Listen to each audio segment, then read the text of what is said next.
Matthieu 19, 14, Jésus dit « Laissez les enfants venir à moi, ne les empêchez pas. En effet, le royaume des cieux appartient à ceux qui sont comme eux. » Ce podcast est destiné à tous ceux et celles qui veulent revenir au fondement de l'enseignement de Jésus, dont les jeunes chrétiens. Tu as caché ces choses aux sages et intelligents. C'est un enseignement très important de Jésus qui fait rupture avec toute la tradition de la sagesse juive.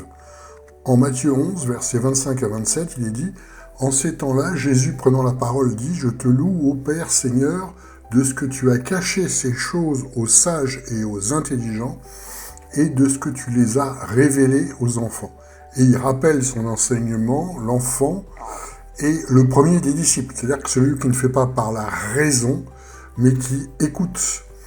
Oui, Père, parce que tel était ta bon plaisir devant toi, toutes choses m'ont été livrées par le Père, et nul ne connaît le Fils si ce n'est le Père, et nul ne connaît le Père si ce n'est le Fils, et celui à qui le Fils veut le révéler. Donc là aussi, cette révélation, comme d'habitude avec Jésus, est réservée à quelques-uns. Et là aussi, on entend partout dans les églises que c'est pour le plus grand nombre, alors que très souvent, Jésus nous dit qu'ils ne peuvent pas entendre. Donc, cette sagesse et cette intelligence, ça vient de toute la tradition juive. Moïse transmettait au début la Torah, donc tout ce qui est écrit, mais de façon orale à son frère Aaron, aux fils d'Aaron, la tribu des Lévites, aux anciens de la communauté, etc. Et tous la répétaient. C'est le système de Torah orale, donc juive. Au début, donc, il y avait une interdiction de mettre la Torah orale par écrite, puis après, la Torah de la bouche a été mise par écrite dans les temps de persécution, par exemple. Ils disent qu'au IIe siècle, la Torah orale a été mise par écrit, qui est devenue la Mishnah. Puis après, il y a eu une autre tradition sont des commentaires, en fait, la Gemara.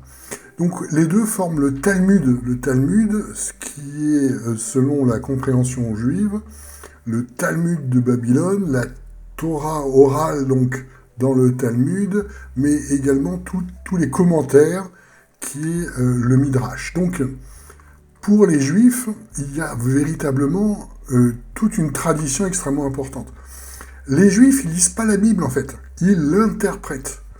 Le Talmud représente en fait 63 traités et près de 6000 pages.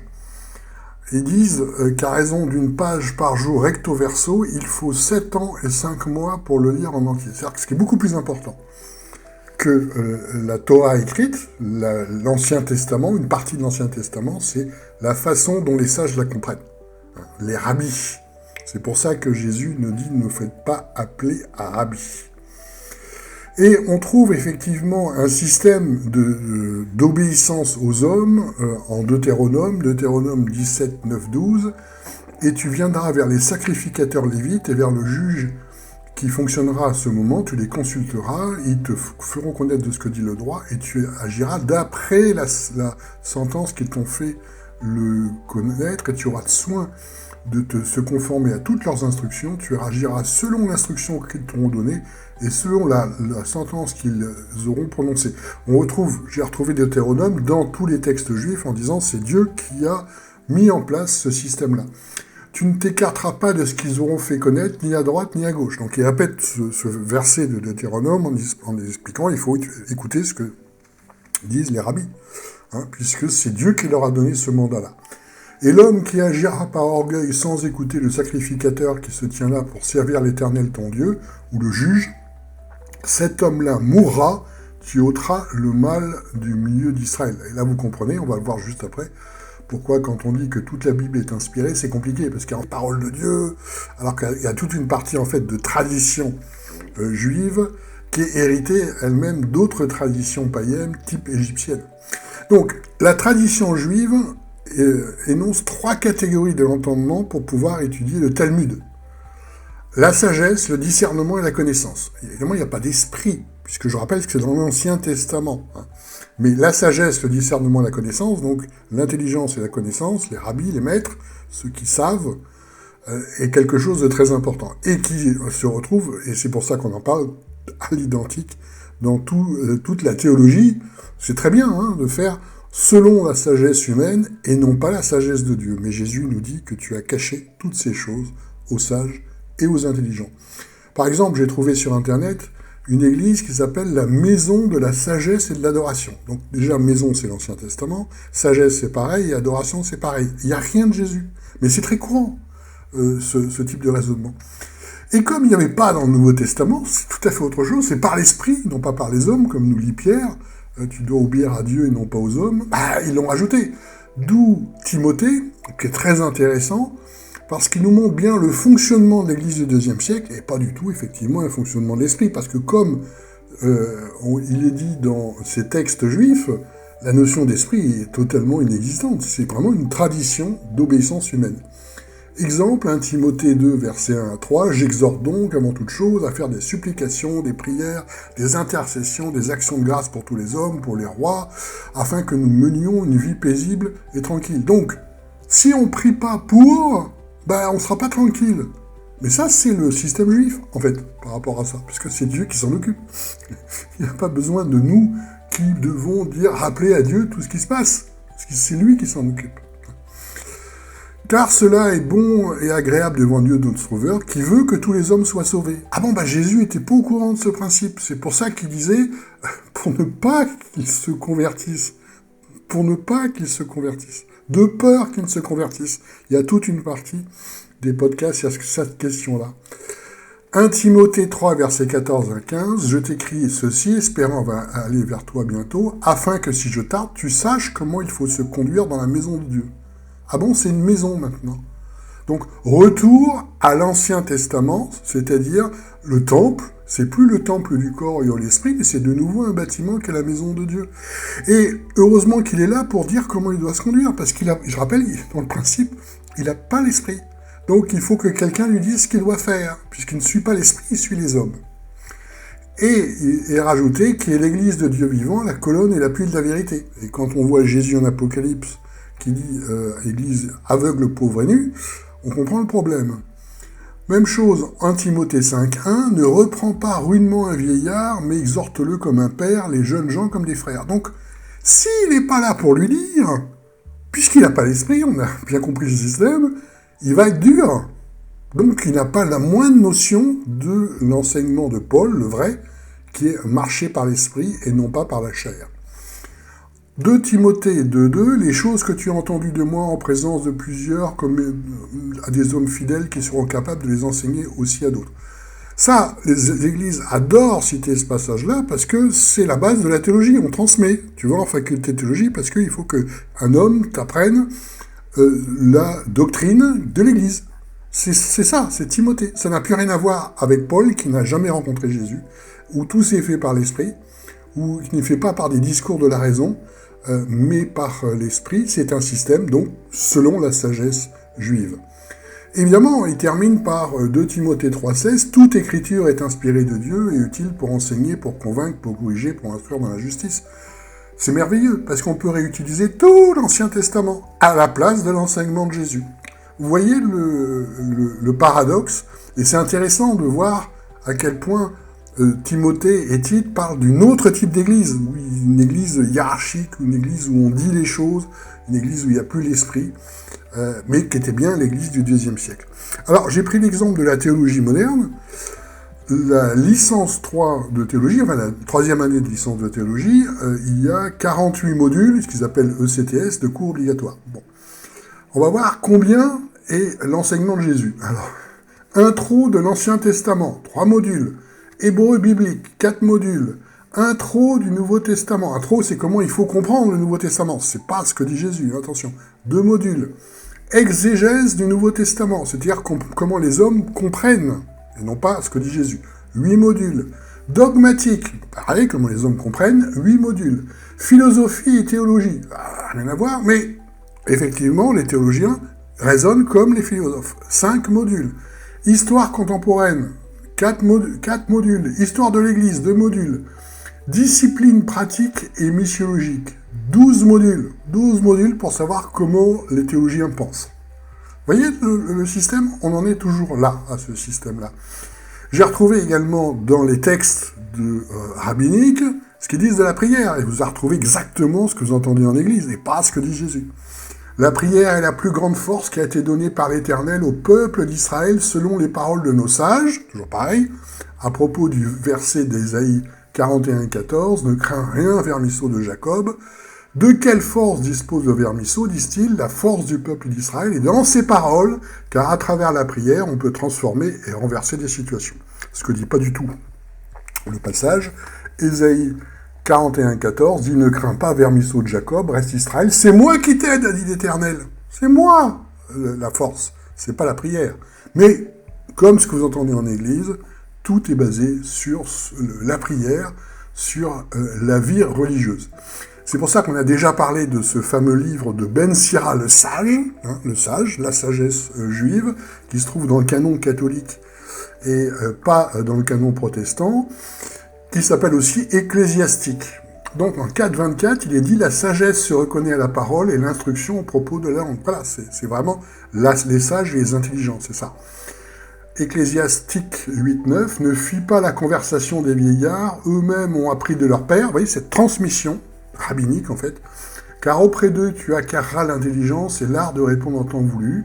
En 9.15, il est dit « Aime à t'entretenir avec des gens intelligents et consacre tes conversations à la loi du Très-Haut ».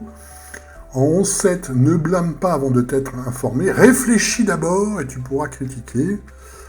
En 17, versets 6 à 7, « Aux humains il a donné du jugement, une langue, des yeux, des oreilles et un cœur pour réfléchir. Il les a remplis de savoir et d'intelligence. Il leur a fait connaître le bien et le mal. » Ah bon, il n'y a plus d'arbre de connaissance du bien et du mal ? C'est par la raison que tu connais le bien et le mal. C'est toute la théologie, elle est là. En 18, toujours ecclésiastique 18, 20, 22, « Avant le jugement, fais ton examen de conscience. Lors de la visite du Seigneur, tu trouveras le pardon. » Donc, vous connaissez ce principe-là. En fait, on le retrouve dans ce qui a été rajouté dans le Nouveau Testament. Réfléchis, et non plus fait par l'Esprit. Et il est dit, avant même de tomber malade, humilie-toi, et quand tu as péché, montre du repentir. Il faut montrer, parce que Dieu, il ne regarde pas au cœur. C'est ce que tu montres qui compte. Et vous retrouvez exactement dans le passage rajouté en 1 Corinthiens 11, versets 28 à 32, que chacun donc s'éprouve soi-même. C'est basé en fait sur ces principes de sagesse. Et qu'ainsi il mange de ce pain et boive de cette coupe, celui qui mange et qui boit indignement, boit un jugement contre lui-même, etc. Si nous décernions nous-mêmes, nous ne serions pas jugés. C'est ce principe-là. Comme il n'y avait pas dans le Nouveau Testament, ils l'ont rajouté. Comme il n'y avait pas de rite religieux, en fait, autour de la Sainte Seine, et certainement pas d'examen par la raison comme ils font, ils l'ont rajouté. Parce que ça collait à l'Église du IIe siècle, et pas du tout, en fait, à l'enseignement de Jésus. Ecclésiastique 18, versets 28 à 29, « Quiconque est intelligent reconnaît la sagesse et rend hommage à celui qui l'a trouvée. Ceux qui parlent avec intelligence sont eux-mêmes des sages, ils répandent comme une ondée de justes proverbes. » Et là, vous avez le pourquoi du comment ça s'appelle proverbe, ce qui a été gardé par les protestants, mais qui est en fait la même sagesse juive. Puisqu'en Proverbe 8.6, il est dit « Écoutez, je dirai des choses excellentes, ce qui sortira de mes lèvres est la droiture même. » Proverbe 8, versets 8 à 9, « Tous les discours de ma bouche sont selon la justice, il n'y a rien en eux de tortueux ni de détourné, tous ils sont clairs pour l'homme intelligent, ils sont droits pour ceux qui possèdent la connaissance, les sages et les intelligents. » Vous voyez ? On retrouve donc en Ecclésiastique 20-27, « Le sage par ses discours se fait apprécier, l'homme de bon sens est estimé des grands. » 27-9, « La conversation de qui est religieux toujours est sagesse. » Et 22-17, « Un cœur qui s'appuie sur une réflexion intelligente tient bon comme le crépit de mortier d'un mur sans défaut. » Alors que dans le Nouveau Testament, c'est est-ce que c'est basé sur Jésus ou pas, c'est-à-dire sur l'Esprit ou pas.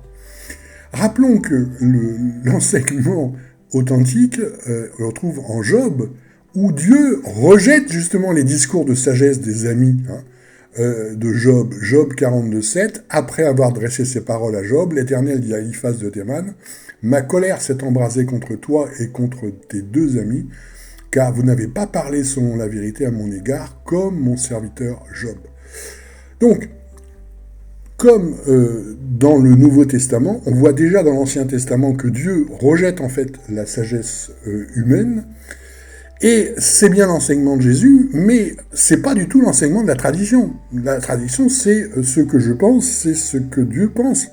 Ce que je prie, c'est aussi ce que Dieu pense, c'est aussi ce qui va se faire. C'est moi qui, en fait, dirige, en fait, si vous voulez. Donc on le retrouve évidemment chez Tertullien au IIe siècle, dont on a souvent parlé, où on trouve les mêmes idées qui ont été rajoutées, effectivement, dans le texte du Nouveau Testament. La raison est en effet la chose de Dieu. Voilà ce qu'il nous explique. Il n'est rien que Dieu, créateur de toutes choses, n'est réglé d'avance, ni ordonné rationnellement. Comprendre Dieu rationnellement, c'est juste à l'inverse de ce que nous raconte Jésus. Rien qui ne doive, selon sa volonté, être traité et compris rationnellement. C'est dans le traité de la pénitence. Nous avons déjà dit que Dieu a créé cet univers que nous voyons par sa parole, par sa raison, la raison de Dieu, voilà, et par sa puissance. Vos philosophes sont aussi d'accord que c'est le logos, la parole et la raison, qui est l'auteur de l'univers. Donc la parole et la raison. Donc, il y a tout un ancrage dans la philosophie qu'on a vu dans la 3e année de licence en théologie, parce que tout ça, c'est la raison, les sages et les intelligents, de ce que dénonce, effectivement, Jésus. Et il termine, la parole est dans cet esprit quand il commande, la raison l'assiste quand il dispose, la puissance y préside quand il le réalise, dans son apologétique en 197 après Jésus-Christ. Saint Augustin, c'est pareil. Saint Augustin, qu'on retrouve à la fois chez les catholiques et les protestants, parce qu'il fait tout par la raison. Voilà ce qu'il dit. La foi et la raison mènent à la même vérité, Dieu. Jésus dit l'inverse. Il a caché ces choses aux sages et aux intelligents. Voilà ce qu'il dit sur Saint Augustin. Le premier grand philosophe chrétien, son œuvre conjugue philosophie d'inspiration donc grecque et religion, donne naissance à une longue tradition qui allait faire tomber les barrières entre la raison et la foi. Chez lui, ces deux éléments s'entrelacent pour guider l'homme vers la vérité, Dieu, et lui faire ainsi atteindre le bonheur, objectif de sa philosophie. Voilà ce qui est expliqué. Ça n'a plus rien à voir avec l'enseignement de Jésus, c'est juste de la philosophie, en fait. Et c'est le problème, c'est parce que Jésus nous a bien dit en Matthieu 5,3, « Heureux les pauvres en esprit, parce que le royaume des cieux est à eux. » Et il y a tout un enseignement là-dessus. Vous l'avez dans l'épisode 24, « Parce que le royaume des cieux est à eux ». La différence, effectivement, entre les disciples de Jésus, ceux qui sont heureux, c'est justement les pauvres en esprit, alors que toute cette tradition de sagesse et de théologie, la base de l'Église, qu'elle soit catholique ou protestante, et ceux qui sont intelligents, les sages et les intelligents. On continue dans l'histoire avec Jean Calvin, le réformateur qui est la base de la théologie protestante. Le problème, c'est que c'est pas du tout un pauvre en esprit. Il est effectivement déjà dans un milieu religieux. Son père, en fait, était un proche des milieux religieux. Jean Calvin fera les études avec les neveux de l'évêque de Nouillarney, voilà. Et il est brillant. Donc, à un moment, son père se brouille avec le clergé, et puis après, il fait du droit, hein, qu'il aime beaucoup. Voilà ce qu'il explique. Aura la chance de côtoyer les plus grands esprits représentatifs du bouillonnement humaniste, et le grec et l'hébreu, et il adore tout ça. Hein. Il adore les lois, il adore tout ce qui est juridique. Donc, qu'est-ce qu'il fait ? Il écrit l'institution chrétienne, c'est-à-dire toutes les lois qui doivent régner sur les chrétiens. Quelles règles doivent suivre les chrétiens ? Une sorte d'horreur. Hein, quand tu vas pas à la messe, t'es puni, etc., etc., etc. Mais, vous voyez, il n'est pas du tout, en fait, pauvre en esprit. Au contraire, il est dans un milieu privilégié, avec des grands penseurs, et il est donc l'inverse de ce que nous explique, en fait, Jésus. Donc, en février 1531, Calvin achève ses études avec ses succès. Il parle exactement comme les théologiens précédents des philosophes. Hein. Il y a deux parties dans notre âme, intelligence et volonté. L'intelligence est pour discerner entre toutes ces choses qui nous sont proposées et juger ce qui nous veut être approuvé ou condamné. C'est notre raison qui fait que. L'office de la volonté est d'élire et de suivre ce que l'entendement aura jugé être bon et au contraire rejeter et fuir ce qui aura réprouvé. Tout est question de sagesse et d'intelligence et de connaissance, comme les Juifs. Effectivement, pour l'intelligence, c'est juste une élection de l'esprit, comme nous le dit Jésus en Matthieu 13, 16 à ses disciples. Mais vous, heureux sont vos yeux parce qu'ils voient et vos oreilles parce qu'elles entendent. Et en Matthieu 16, 17, il le dit à Pierre, Simon, fils de Jonas, Jésus répondant lui dit, heureux es-tu Simon, fils de Jonas, parce que ce ne sont pas la chair et le sang qui t'ont révélé cela, mais mon Père qui est dans les cieux. Tout l'enseignement de Jésus, c'est par l'esprit, parce que rien ne peut se faire par la connaissance. Tout l'enseignement des églises, c'est par la connaissance, et par la sagesse, et par la transmission des autres. C'est pour ça que tu as caché ces choses aux sages et intelligents, est tellement l'inverse de ce qu'on voit dans le système d'église. N'oublions pas qu'en Matthieu 19, 14, il est dit « Mais Jésus leur dit, laissez les petits-enfants et ne les empêchez pas de venir à moi, car le royaume des cieux est à ceux qui leur ressemblent », qui est le thème de ce podcast, mais qui est l'inverse, en fait, du système d'église. J'ai l'habitude de suivre un pasteur que je connaissais parce que, en fait, il s'était attaqué à moi de nombreuses reprises. Dès qu'il y avait une manifestation d'esprit, il disait que c'était démoniaque. Donc il a fait en fait le péché impardonnable, c'est-à-dire que au lieu de voir une manifestation d'esprit, il a dit à tout le monde, regardez, c'est le diable, comme ce que faisaient les pharisiens à Jésus. Et un jour, après avoir fait une attaque plus violente que les unes que les autres, il s'est senti tout drôle, et moi j'avais vu qu'en fait il avait perdu toute trace d'esprit en lui, c'était quand même très violent. Et d'ailleurs toute l'église s'est aperçue qu'il y avait un problème, mais j'ai pas pu leur expliquer parce qu'ils n'auraient pas compris ce qui se passe. Donc depuis, ça m'intéresse de suivre, parce que j'ai la garantie qu'il n'y a pas un soupçon d'esprit en lui. Il n'y arrive pas. Depuis cette période-là, c'est fini. Et donc c'est intéressant de voir comment il fait. Donc là, en ce moment, il est en train de faire plein de posts sur son compte Facebook, que je lis. Il y a zéro de choses par l'esprit, mais à chaque fois, il dit « Dieu m'a mis à cœur ». Je pense ça, donc c'est Dieu qui m'a mis à cœur. C'est toujours, hein. Voilà. Et dans son dernier post, il a mis « Comment faire entrer en adéquation mes élans du cœur, ceux que Dieu met en moi au plus intime avec ma réalité quotidienne, ma reprise de l'écriture. » Et voilà ce qu'il dit. « Je pense, je rêve, je réfléchis et je vous embarque avec moi. » Oui, je pense. Bien sûr. Donc, dans toute cette tradition théologique, ce que pense le religieux et ce que pense Dieu. On retrouve ces textes-là dans l'Ancien Testament, plus du tout dans le Nouveau, évidemment. Un autre exemple, on a parlé déjà des enseignements d'un certain Marcello Tunasi, qu'on a décortiqué, on a vu qu'il y avait des problèmes partout. Je vous en parle, c'est pas pour montrer du doigt, on s'en fiche, c'est pour l'exemple de cette sagesse. Parce que ce qui m'intéressait, c'est qu'il a écrit un livre. 500 paroles de sagesse. Pas du Nouveau Testament, certainement pas de Jésus, mais de lui-même. Il a écrit le livre 500 paroles de sagesse de Marcello Tunasi. Comme plein d'autres, hein. C'est donc la sagesse du sage et de l'intelligent, du religieux, qui prévaut par rapport à Dieu. Alors, franchement, j'ai un peu rigolé quand j'ai lu son texte. Par exemple, il dit « Il n'est pas sage de choisir définitivement afin de faire la ronde de tout le magasin. » Bon, qu'est-ce qu'on va faire de ça? C'est juste ce qu'il pense, quoi, en fait. Et il continue « Celui qui juge sur la base des apparences ignore le mystère d'un visage. » Donc c'est juste, il réfléchit, il dit un truc, il dit « c'est Dieu. » C'est la sagesse de Dieu. Ah là, c'est impressionnant, quand même. Il dit aussi « L'impact qu'une personne peut exercer sur le monde est fonction de la profondeur de sa relation avec Dieu. » Ah d'accord, donc plus t'as une relation avec Dieu, plus t'es connu, comme Hitler, comme Staline. Ah d'accord.